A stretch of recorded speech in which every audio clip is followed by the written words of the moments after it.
This show is brought to you by Victor Nawrocki Realtor, experienced real estate agent serving Disney and the greater Orlando area of celebratingflorida.com. Have you ever dreamed of living where the magic happens? Victor Nawrocki has made that dream come true for himself and others. One of the biggest decisions you'll make when considering a move is selecting a realtor who can successfully match you with the right home in the right location at the right price. If you're looking to buy or sell in the Orlando area, here's why Victor is the realtor you'll want in your corner. Victor knows the Disney area like the back of his house. By creating a free, no-obligation account on his website, celebratingflorida.com, you'll unlock the website's full potential and be able to enter specific criteria, save listings, and browse new properties sent to your email. Is it time to follow your dream? Victor is looking forward to helping you discover the real estate opportunities that are right for you in this beautiful and fun-filled part of Florida. Visit celebratingflorida.com today or view Victor's view at victorsvista.com and let Victor know the Solo Show sent you. Let's put on the show. My goodness, you're all staring at us. We better start the show rolling. Broadcasting from the set of the first Muppet soap opera, As the Flipper Turns, coming soon to Disney++. Here in Winnipeg, Manitoba, the center of North America, on this little planet we call Earth, this is the Solo Show. On this adventure, Stan really takes social distancing seriously as he welcomes to the guest host's chair all the way from Hong Kong to talk about the reopening of the Hong Kong Disney Park, Naomi Shannon. So now, please welcome your host. You know what? It's too hot to be funny. I'm going to get my stuffed Duffy Bear out of the refrigerator and go lie down. Here's Stan Solo. Hello and welcome to another edition of the Solo Show. I am Stan Solo and I am here with a very special co-host. This is part 2 of what I hope to be. How many parks are there? 1, 2, 3, 6, 7 parks in the world? 7. It'll be a 7-part series, maybe a 6-part series. We'll see where it goes, depending if Disneyland ever opens. We have Naomi Shannon, and she's in Hong Kong. Naomi, welcome to the show. How are you doing? And what time is it there for you? Hello, thank you for having me. So I'm good. It's the evening. It's about 9 o'clock in the evening. It's been a very hot, long day. But yeah, all is good here. We've got Disneyland open, so things are looking up. Right, and that's what we're here to talk about. We want to hear about Hong Kong Disneyland. Now, I could tell from your outrageous French accent that I'm joking. You're not originally from Hong Kong, are you?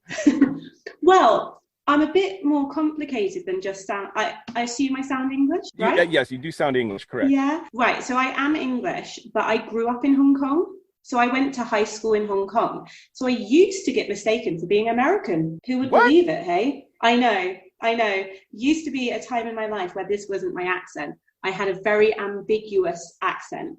But then obviously moved back to England, went to uni, got a job. And I only actually moved back to Hong Kong a year ago. So I'm now very English sounding, but I think I might get some of my twang back slowly but surely.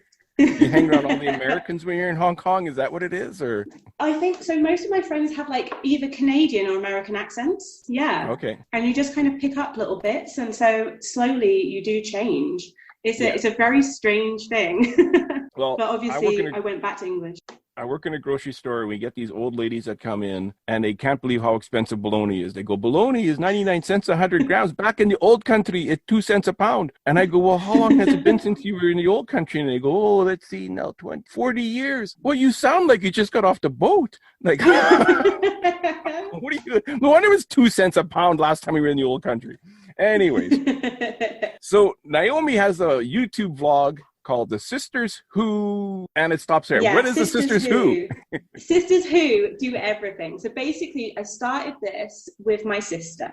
Now, at the moment, it's a long distance YouTube channel. She's in England, I'm in Hong Kong. We started it with our kind of love for Disney. We just like doing things together anyway. And so we started like doing little holiday vlogs, and it kind of just went from there. So we set it up as Sisters Who because we just do everything. Sisters Who go to Disney. Sisters Who go to Namibia. sisters who we're both teachers, so sisters who teach, sisters who grew up in Hong Kong. So that's kind of the background of it. I do a weekly vlog, so basically almost like a diary of since about this time last year. So I've been doing it for about a year, and there's other weekly videos. So at the moment there's a lot of Hong Kong Disneyland videos going on, but we've got a whole Florida series, we've got Disneyland Paris videos as well. Lots going on there, which is exciting, so go check it out. Yeah. And I love the way you do it, because it's a weekly vlog, and it's like every day you record a little snippet about how your life's going, basically. Yeah. And I picture like your family must just love this. They get to kind of see you and follow you. Exactly. I talk to my family pretty much every day. I mean, I said to you, I'd just been on the phone with my sister before coming on here with you. I talk to them all the time, but they're able to then see it. So there's a whole lot of people, say, for example, like colleagues I've met that my family have never met. And so now they hear about them, but actually also see them. And there's something really nice about, like, my auntie watches it, my granddad sometimes watches it. And so it's a good way of kind of keeping in touch and making it real for them as well. Yeah, I like it. Yeah, that's how I when I'm watching this, that's what I'm thinking. That's what I'm picturing. Yeah. But very interesting. I love when you show different parts of Hong Kong and all of them. Now, you are a Disney fan through and through. Where does that come from? So I grew up with Disney. So I've always loved it. And then I became a cast member. Okay. So when I was at uni, I worked in the Disney store in Norwich. And basically, it just reignited I always say I kind of feel like I was Disney brainwashed being there. I loved it. But you know, when you're constantly in the magic, like I was always there. There was always the trailers, there was always the music, there was always the merch. And so in my 20s was when I actually started buying all of the plush. I got all the Disney Barbies, and I'm like, I'm in my 20s. Why is this like happening now? But it kind of just made it all, I don't know, there's something about Disney that's like just so comforting, so like warm, fuzzy feeling. And I think the fact that you could just literally put a Disney song on and be taken away to some childhood memory or some emotion feeling is just so magical. My love for the parks actually only started about 2016. I wasn't really a park goer. And then I spent a New Year's Eve in a park in Disneyland Paris, and it kind of just, again, started everything. And so now I'm like, Disneyland parks are like one of my obsessions. Yeah, it's easy to get hooked on Disneyland parks. It really is. So you've been to Disneyland Paris, you've been to Hong Kong, obviously. Yes. What other ones have you been to? So I went to Florida last year over Easter, which was just amazing. Like, honestly, I would go back as soon as possible. I also went to Tokyo over Christmas. Did Disneyland and Disney Sea. Now, I did have a goal. I actually turned 30 next weekend. And my goal was, before all this coronavirus happened, was to go to all the parks before I turned 30. Now, obviously, this has backfired. I was meant to go to Shanghai over Easter, and I'm a 4th of July baby. So I wanted to spend my birthday going to California and going to Disney and seeing 4th of July Independence Day. That's not happening. So that will be sometime in the future. But my goal is to tick them all off. It's too busy to go 4th of July. You don't want to go then anyway. Well, yeah, that's what I'll tell myself. I'll pretend that's why I'm not there. Yeah, exactly. Well, that's great. So you still want to do Disney? Have you done Shanghai? I'm sorry. No, I want to go to Shanghai. It's not. I think it looks amazing. A lot of my friends in Hong Kong have obviously been, because it's quite an easy one from here. And it does have a slightly bad reputation for some reason. But I think I'll still find it quite magical. The castle looks amazing. I think the merchandise looks amazing over there. So one day I will go visit. One day you have soon. To go to that one. Yeah, definitely. Have you been? No, I've only been to World and Land, but yeah, I am. Yeah. Tokyo is my number one bucket list item. Yeah. And if I'm doing Tokyo, I might as well do Hong Kong while I'm there. You almost may as well do an Asia tour. I just feel like if you're over here, you may as well just get them all. No, I agree. And I feel like I have to go to Disneyland because it's like the original, and like to get that kind of original feeling and everything. I really want to go. Yeah. So, and you do get it. You do get it in Disneyland. You get that original feeling. And if you do go, I would strongly suggest doing the Walking in Walt's Footsteps tour. Okay. Take an extra day and do that tour to give you the complete history of Disneyland. And you basically walk in the footsteps that Walt did. You get to go into his apartment above the fire hall. And they play, you have earbuds, they play music for you. You get to hear the dedication speeches of all the bands. Yeah, it's a great tour. That will go on my bucket list then, definitely. So Hong Kong Disney, why do you think people should visit Hong Kong Disney versus anywhere else in the world for their vacation? Now, Hong Kong Disney does get, again, not negative, but like everyone's like, oh, it's like the smallest one. Yeah, okay, yes, it's small, but you can do them so much of it. Like so when I do a Disney park, me and my sister, we're slightly like obsessive. So we like break it down. So normally we wouldn't do, say for example, a day at Magic Kingdom. No, that's not doable. You have a day almost in each land to perfect it. We always feel you have to perfect a park, do everything you want to do, get to see everything. So I would say Hong Kong Disney would take 2 days to properly do everything. It is a small one, so you can, if you've got small kids, it's easy to get around. It is a nice one. It's also not really far away from everything else. Most parks are a bit of a trek. If you were to go there, like you'd have to stay nearby or you'd have to work out transport. Whereas this is actually, so our main train line in Hong Kong is called the MTR, and this has its own stop, and it's got like this magical train where it's got Mickey windows and everything. So the experience starts before you even get there. There's a lot of things also that are exclusive to Hong Kong Disney. So we obviously have a new castle coming up, which looks amazing. That castle's going to be so exciting. It looks way more than I even expected, because they've been building it forever, but I feel like it's now worth it because it does look so good. And we have a few rides, like there's the Grizzly Mountain, which is a great little area.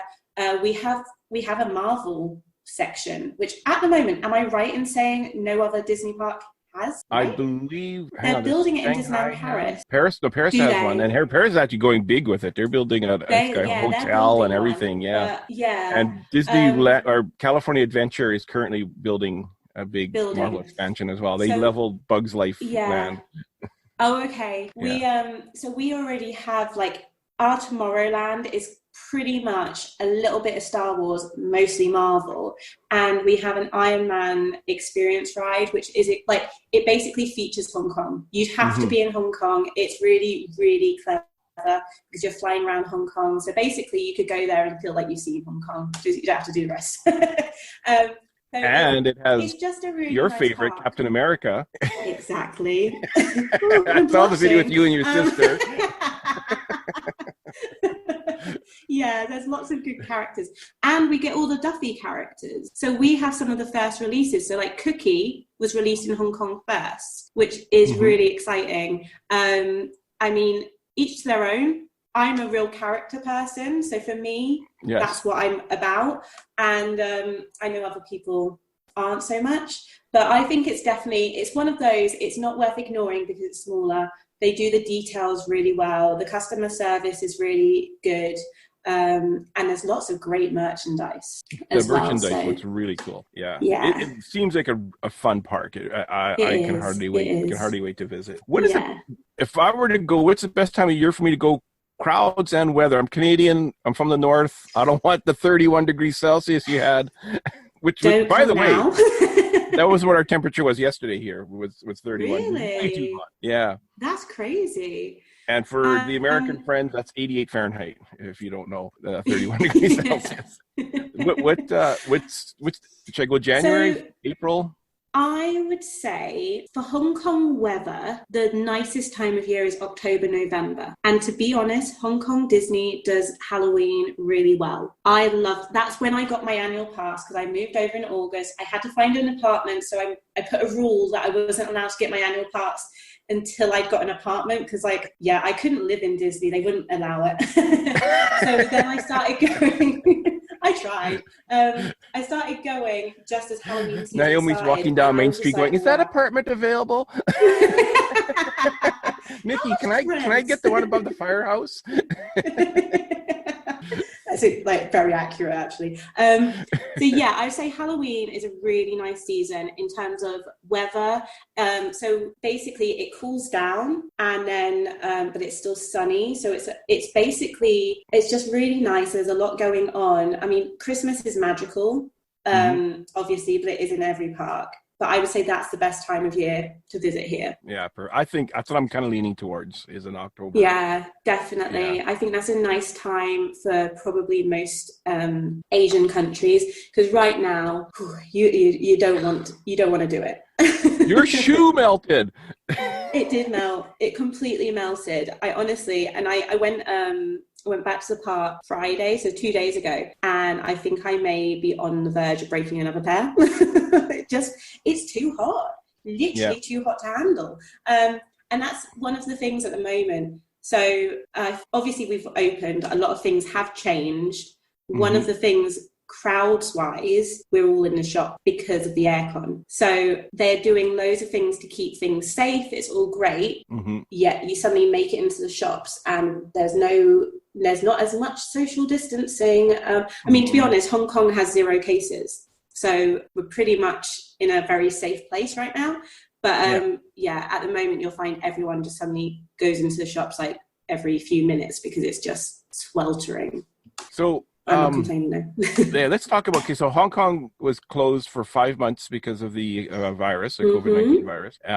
All of a sudden, it came out of the blue for me when it was going to be opening. It was like 2 days or 3 days notice. How about you? Did you know ahead of time, or when did you find out? Was that a shock? So I went and did a bit of a spying session. I decided to go and have a look. It's been closed for at that point, probably 4.5 months. And I was like, I just want to see what's going on. And I filmed the whole thing. And basically it was quite creepy. There was no music playing. You know, Disney kind of constantly has that music and magical feel. Yeah. It was weird. However, they had all the markings for social distancing. They had all these almost suggestions that they were getting prepared to open, but no news. And I went to one of the hotels because we had one that was open, and I talked to cast members, and again, they were saying, no, we don't know. They may have known and not been able to tell me, but they were saying they didn't know. I happened to be sitting with a friend over break time at work, and we're both Disney people, as we got the text saying we're opening in 3 days' time, which we had no idea. So it was out of nowhere. It was crazy because as well, we just had no warning, and it was basically book your ticket now because it opens to general public tomorrow. So we're all just oh my goodness, mad rush, get in the queue. To be honest, the booking experience has been really good. I haven't got any complaints. I've not had to wait in a queue long. I mean, the only thing that's a bit iffy is us who have annual passes and so technically could go several days a week. You can only book once a week. So I mean, at the moment with the heat, I'm okay with that. But technically with the value of the pass, you should be able to pop in. I quite like doing going for a morning, going for the evening, going just to watch the shows and stuff. That's flexibility of having when you're an pass. annual pass holder local, you're not going for the whole day when you go generally. No. Yeah. Exactly. You've done most of it before. So it was a bit of a, whoa, where did that come from? It didn't really give us any extra warning. So when you heard was when we heard as well. Yeah. Now, I don't know if I should tell you this or not, but Walt Disney World annual pass holders can book 3 days. And after they use 1 day, they can book the next day. Now, we don't know yet because they haven't opened yet if you have to wait till after midnight, like you guys have to wait till after midnight before you can book it again. We don't know if it's as soon as you enter the park you can rebook or you have to wait till midnight. Okay, but interesting. Anyway, but they also have 4 parks, so that's a bit of a difference too. Yeah, I think it's more, I understand all the rules put in place. And to be honest, we did have a text following up saying basically they've had some feedback from the annual pass holders and they are going to look into it. So I feel like they've only been open now a week and a bit. They're testing everything. It might change. It's a new experience for the whole globe right now. So I don't really I don't think they're doing it wrong. I think none of us know how this situation is going to work. They didn't know how many people would book on. And so I think they might make it easier for us to book more days eventually. We'll see. Yeah. Who knows? So let's talk a little bit about the rules. So masks are, as of now, are required at all times on property other than eating. And yes. Do they have like areas you could go just to get a breather and take your mask off? Because that is something they are planning for Walt Disney World. Oh, so no, we don't have that. However, if you, the thing is, in Hong Kong generally, it's a mask culture here. Basically, the first, like with this whole coronavirus, we got one case, and then the next day, we literally woke up and everyone was wearing masks. Now that's just how it is here. Like I was here when we had SARS, so we all knew, we anticipated this. So masks are a usual thing. Even if I was going out for lunch with friends, I have to wear a mask. Now we all do the sneaky pull it down bit to breathe, because in the 31-degree heat, it's insane and it's so humid. It's really hard. But there's no breathing areas.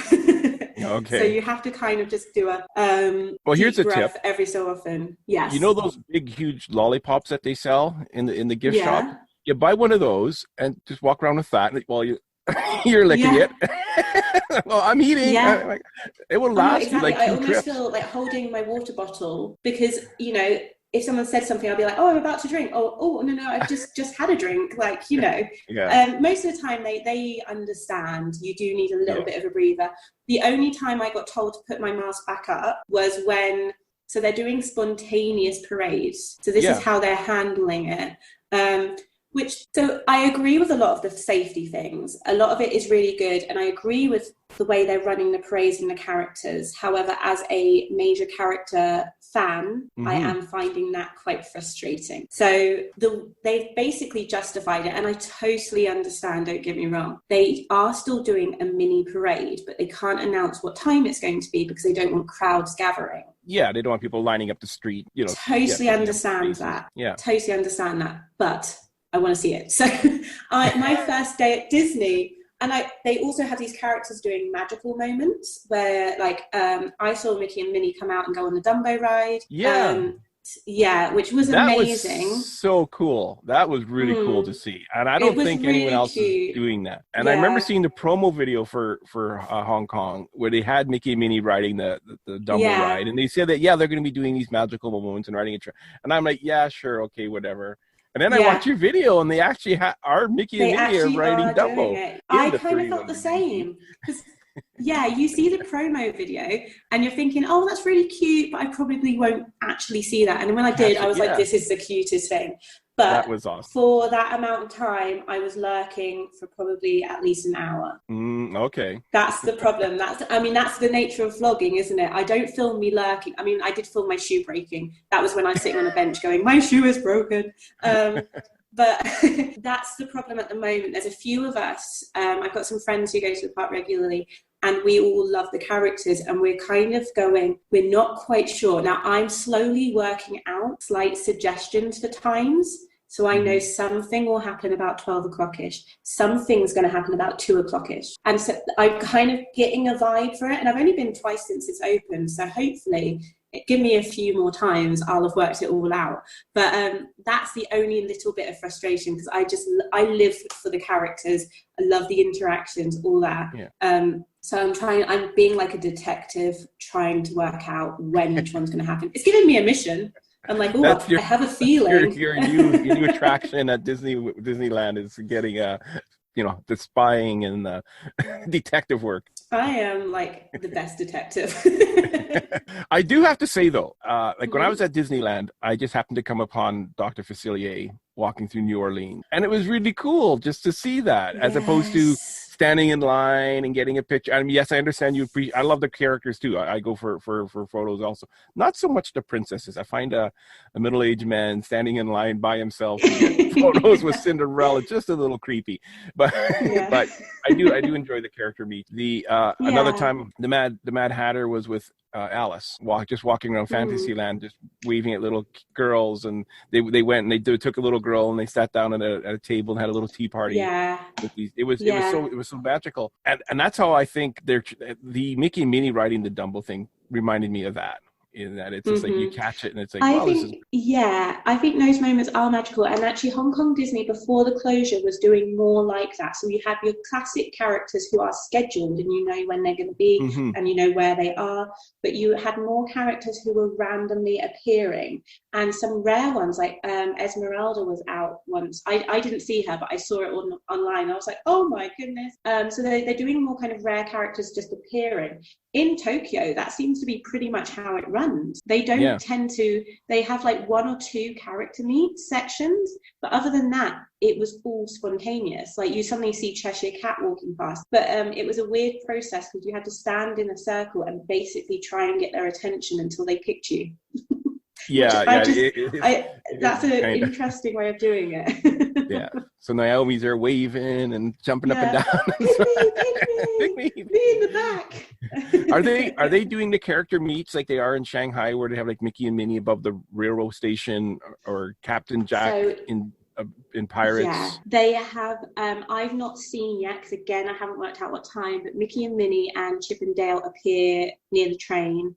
I've heard Stitch goes into Tomorrowland on the Comet, and the other one, I saw that Cinderella and Prince Charming go on the carousel. So I'm yet to see that, but I don't think I've seen any other of them kind of appearing above. I mean, Hong Kong Disney is, considering we're in Hong Kong, which is skyrise galore, Hong Kong Disney is quite low, and there aren't many other areas where I think they could appear. But there's enough of them that I'm like, okay, I need to try and see if I can see that happening, because I know it's happening because I follow enough Hong Kong Disney Instagrammers that we kind of share what we've seen and what we so then you know what to look out next time you go, which is exciting. Yeah. The wall around the castle doesn't help things either, as far as having shows, so that doesn't help it whatsoever. It's true. I mean, all the normal shows, so we've got Mickey and the Magical Book, we've got Lion King, like those shows are going ahead as normal with social distancing in terms of seating. I'm finding, especially in the heat, with not having the castle as a path through to like Main Street and then to the back at Fantasyland, is making the trek a little bit much at the moment, because it's just a lot of walking, and you obviously then can't kind of dash in and out and see what's going on.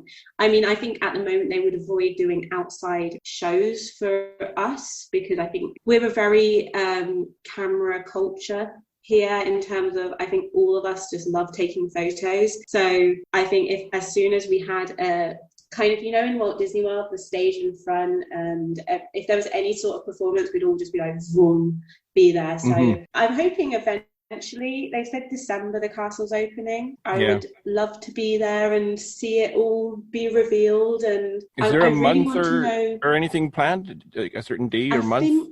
I think they said December, but I don't know if that's it's come on so far, but the thing is, obviously you're building a castle, but there's also all the stuff that's going to be around it, so it's quite a big area blocked off. So I obviously can't see that lower area to see what they're possibly doing with that, and that's what I'm really excited, because we can see the turrets and all that stuff. That looks great, but the whole thing together, it's like, will it have a bridge? Will it have a little moat? Will it be green? Will there be a shop? Like Disneyland Paris has got a shop in it, like, and underneath Paris you can go down and see Maleficent as the dragon. Like, so all these little details that I'm like, oh, what are we going to end up with? It's very exciting. It's going to be cool. Disney's going to do it right. They will. Yeah, exactly. They can't. I was surprised to see on your video the Main Street vehicles were running. Were you able to ride in them, or were they just driving around? Because Disney World is not going to have them when they reopen. Yeah. No, they're still running and people are riding them. So that obviously, I mean, I wonder if, I don't know, I guess they're only taking select groups, like one family obviously at a time. Yeah. And, but it's running, but it's not running consistently. So I think when I normally get there in the morning, it is there. I think I almost got run over. And then, like, I don't then tend to see it later in the day. So it might be just a little thing while people arrive. Because Hong Kong's quite a late city. So the park doesn't open till 10:30 officially. Now this is a wow. weird thing that you can get in before 10:30, but it doesn't officially open till 10:30. People don't normally arrive until about midday. So if you're wanting a bit of quiet time, I'd always say get there for the morning. General shops in Hong Kong don't tend to open till 10, 11, yet they're open until late at night. So that's just the way that it works here. Oh wow! But it's a late one. yeah, no kidding. That is, boy, yeah. I have friends that would like that. Yeah.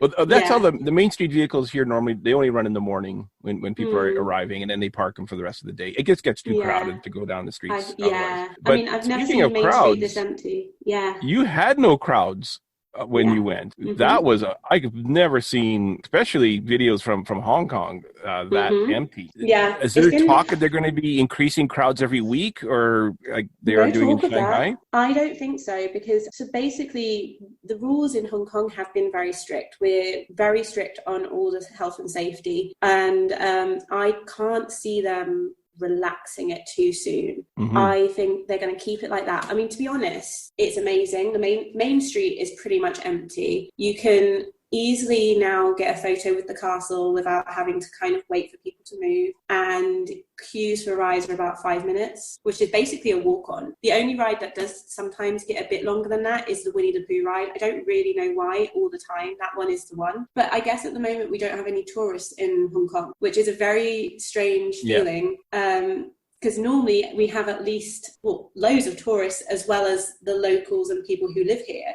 So it's going to, I don't know, maybe run out of people wanting to go, because if you're having to book in advance, there's going to be a whole lot of people who go, oh, I'll go once this summer holiday, but that's only then us annual pass people who are going to probably be like, I'll go again now, and I'll go again. So it'll be interesting to see how it runs. As general, it's very different in Hong Kong right now. It's a very touristy country, and it's quite empty.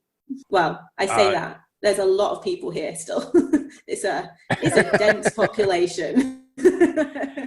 Just those watching those videos of how empty. I think when you went, Winnie the Pooh was a 5-minute wait. It was a walk on, basically. When you it was a walk on, definitely. I don't think I queued for anything that day at all.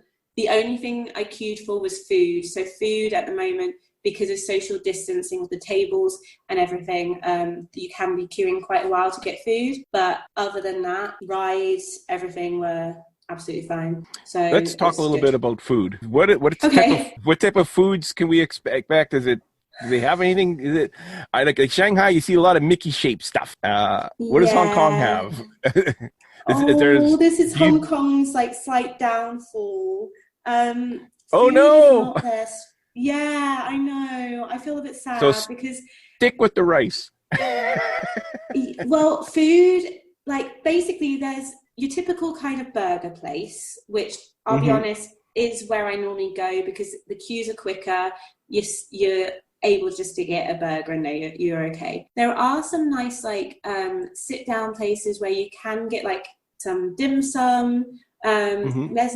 I ordered something the other day. I had pork chop rice and it had Mickey-shaped carrots on it. But overall, food, weirdly, seeing as Hong Kong loves food and is a lot of my friends are about the food in Hong Kong. Disney hasn't quite stepped up its game that yet. No, I'm not. When I go, I almost go, oh, I need to eat because I need to just keep going, rather than in a lot of the other parts, I'm like, oh, look at that snack. Oh, look at that. That's there's not really that. We get the really cute donuts, but I think you get that on pretty much most Disneys and they haven't changed, because I even went in the other day just to glance at the donuts to see if they had a new nice design or a new cupcake or something. Nothing's changed really. So it's the slight downfall in Hong Kong Disney. I do wish they did a little bit more variety and kind of embracing.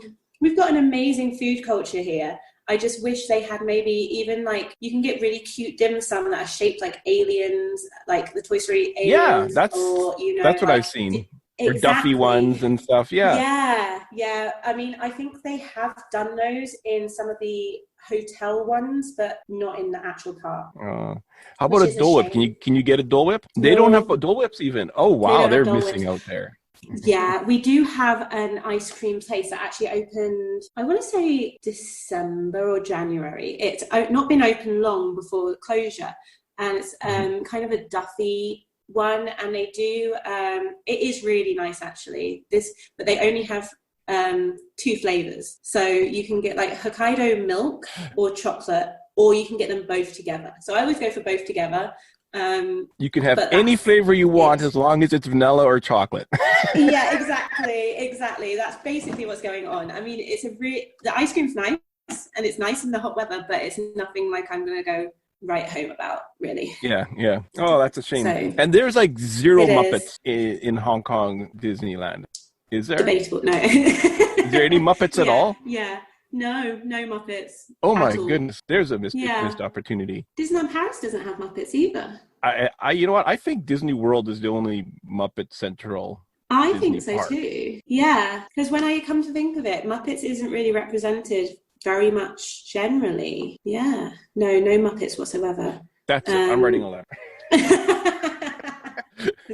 There must be Muppets. They gotta get some Muppet stuff there. I'm a Muppet guy. I like my Muppets. Yeah. And you gotta show more Star Wars stuff on your vlogs too. I know you don't like it, but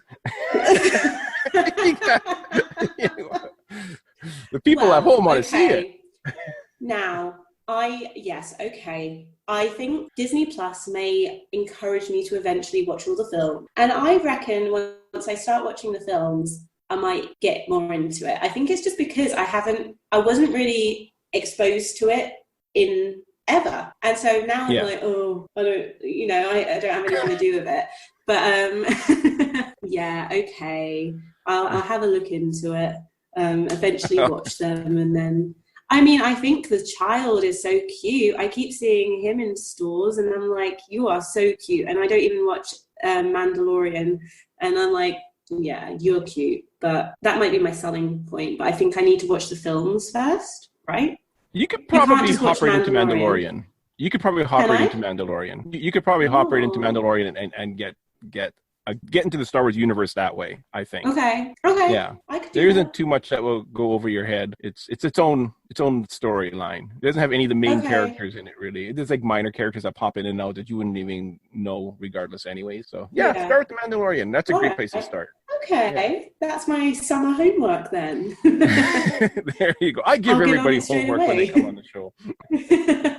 So this has been a blast. I can hardly wait to visit the Asian tour, Asian parks. That's like my number one goal in life is to get over there. Definitely. So they can find you at the Sisters Who on YouTube. Yeah, Sisters Who on YouTube. I'll post a link, but for the people that do want to do a search, and if I search the Sisters Who, it's hard to find. But search the Sisters Who Hong Kong, it usually comes up first. One of your videos comes up Hong first. Kong. I think Sisters Who as a phrase in titles of videos comes up loads. So Sisters Who Hong Kong, I will be there. And if you want to follow me on Instagram, my name's a bit strange, but it's Naomi Noodles with 2 Z's. Okay, what's the story? Where does that come from? I don't even know. This is like when Instagram first started. Obviously, my name's Naomi. So like Naomi is kind of that. And then I think because I grew up in Hong Kong, I was like Noodles. And then I obviously had to make it kind of cool by putting 2 Z's. Like, just keeping it hip, keeping it real. Naomi Noodles, keeping it real. Yeah, exactly. There you go. Yes, so Naomi Noodles on Instagram, the Sisters Who on YouTube. You gotta check them out. There, it's and subscribe. Quick, you got a contest going now. We've got a giveaway. You can win some prizes. Yes, all related to the new castle. So it's very exciting. I do like doing giveaways. It's a nice way. I feel like you give back to people. So I do like doing a few a year relating obviously now to Hong Kong. We did one last year, having been to Florida. We did one when we went to Disneyland Paris. So it is something we do like doing. Yeah. So and when I win, the shipping to Canada is going to be about $3,000, just to give you a head. It just takes forever right now. Sending anything. I go to the post office and they're like, oh, it's going to take like 2 months. I'm like, okay. I know. So it's just a really strange. It's like they're setting it like dolphin or something. I don't know. Exactly. I'm like, okay. Surely a dolphin would be quicker than that. But no, yeah. I don't know what fish they're using, but octopus or something. Something slow. At least with an octopus, I feel like it would be secure. Like they have so many tentacles to hold it in, and then enough to still swim. And everything arrives crushed with an octopus. Yeah. Oh well, you win some, you lose some. Hey. Yeah. So this has been a blast. Naomi, do you want to say it or do you want me to say it? We could say it together. Okay. On 3. 3. Okay. 1, 2, 3. 1, Ken. 2, 3. Ken. Okay. Okay, start over. Right. 1, 2, 3. Ken. Take it away. Take it away. That was horrible. Should I just say it? That was good. If you have a brilliant idea for a future edition of The Solo Show and would like to take your turn in the guest host's chair, then drop us an email at thesoloshow01@gmail.com. Tell us your idea for the show, and we'll contact you about a date and a time for you to join us. If you would just like to keep the conversation going or have a comment about a previous show, then visit us on Facebook at The Solo Show. All logos, sounds, and songs that are made by and for Disney and its affiliates are owned solely by the Disney Corporation and are not, nor are they intended to be, the ownership of The Solo Show podcast. We hope you'll join us for the next adventure on The Solo Show. Thanks for listening, and bye for now.